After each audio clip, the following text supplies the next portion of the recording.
A couple of them might be hanging back, not quite so interested because they are self-regulators. So if they've eaten enough at the 2 earlier feeds, they may not want too much right now. But it looks like we're going to have some pretty good eaters this afternoon. They are being fed a variety of fish. The smaller silverfish that's going out most frequently is called capelin, and that makes up the bulk of their diet. They are also being given some squid and also some herring. We've got Jen out here feeding all of our penguins, and then just inside the door we also have another Jen. I promise she's in there for those of you who can't see. She's got a clipboard with her, and she's actually recording how many fish each penguin is eating and also what kind. We do keep track to make sure that all of our penguins are getting enough to eat, and also that they may make sure that they're feeling pretty good, because usually penguin or other animals not feeling very well, one of the first things they're going to do is stop eating quite so much.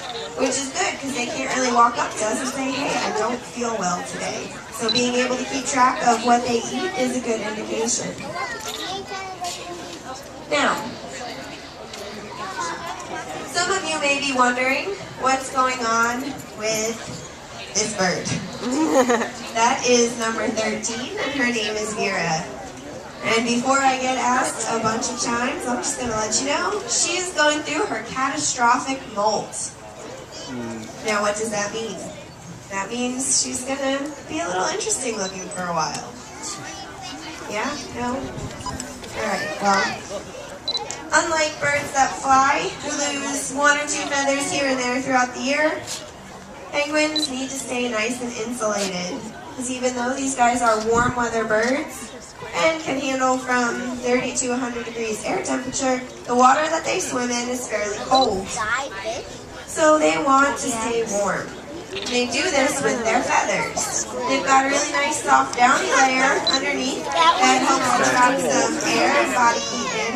Then they have an outer layer of feathers which overlaps one another like shingles on a roof. And then they oil that with oil out of an oil gland in the base of their tail, and that gives them a nice waterproof coating.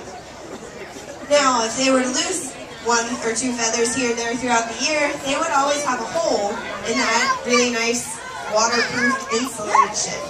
That's not good. That means you're always cold. Not very helpful when you're hunting lots of fish.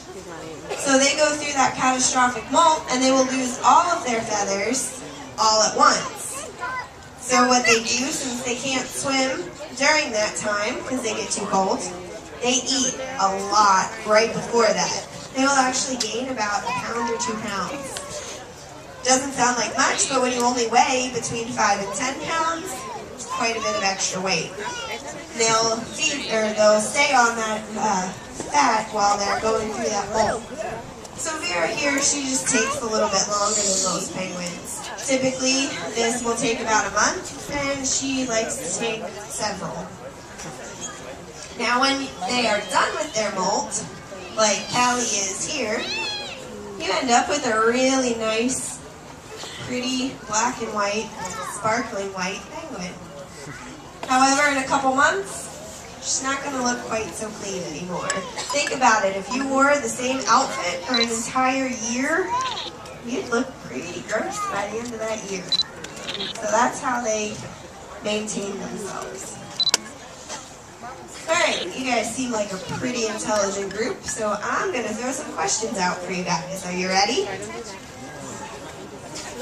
Hey, Jen. I don't think they're very ready for my questions this afternoon. I didn't hear anything, did you? I'm ready. Nobody. Alright, I heard one person say they were ready. Let's try this again. It's funny that I get fit, huh? Are you guys ready? Answer some questions. That was so much better. That was awesome. Alright, we're going to start out easy and get a little bit harder. You guys ready for that? Yeah, maybe. Alright, yes! So, first question. Do our African penguins have predators? Yes. Yes, very good. You guys are great. Good answer. Yes, they do. Second question. What are their predators? Go ahead, shout out the answers. Sea lions. Seals, sharks. I think I heard it. Killer whale. I heard polar bear. Those are all very good answers. Man, not so much the actual penguins. Sometimes they're eggs, though. Come here. Sharks, killer whales, seals, and sea lions are all predators of penguins. Polar bears, however, are not. Does anybody know why? What do you think? No, not quite. Opposite ends of the world. Opposite ends of the world. Very good. Polar bears live up in the North Pole, up in the Arctic, while all 17 species of penguins live below the equator in the southern hemisphere. So polar bears have no idea what a penguin is. Probably eat it. Oh, very good. Alright, next question. Do you guys think this lovely black and white coloration that all of our penguins have is camouflage? Yes or no? Shout it out. Yes, excellent job.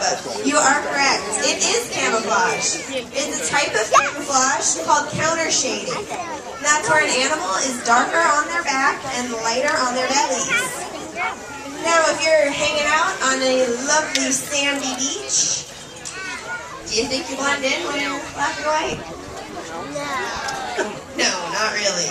However, as we said, a majority of their predators all live in the water. So trying to hide when they're on land is not quite as important. And also, they've got their nests that they have burrowed into the sand that they can run and hide into if they are threatened on land. However, when they are swimming through the water, and they do that kind of horizontally, so that black and white line is going to be right down the side of their body. So if a predator is looking down and trying to find a tasty little penguin to eat, sorry guys, I don't know, but something, they are going to see that dark black back, and it is going to blend in with the ocean depths. And they're not going to be able to see them. And if a predator is swimming along and they look up and they are trying to find a penguin, their white bellies will blend into a sun or moonlit ocean surface, and that will help to camouflage them as well. So again, that is called counter shading. And actually a lot of animals out in the ocean have that kind of camouflage, just like the killer whales that you guys mentioned, and also many species of sharks and dolphins. Alright, you guys did a very good job answering all my questions. So I'm going to go ahead and turn it around to you guys.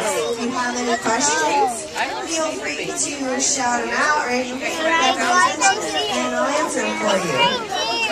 I have noticed though, a lot of kids are kind of up along the glass and hanging on the railing, so I am going to ask that you guys just head back to the other side of the railing for me. We don't want anyone to fall and get hurt. Need everyone down on the railing. Thank you very much. Alright, what is your question? Shout it out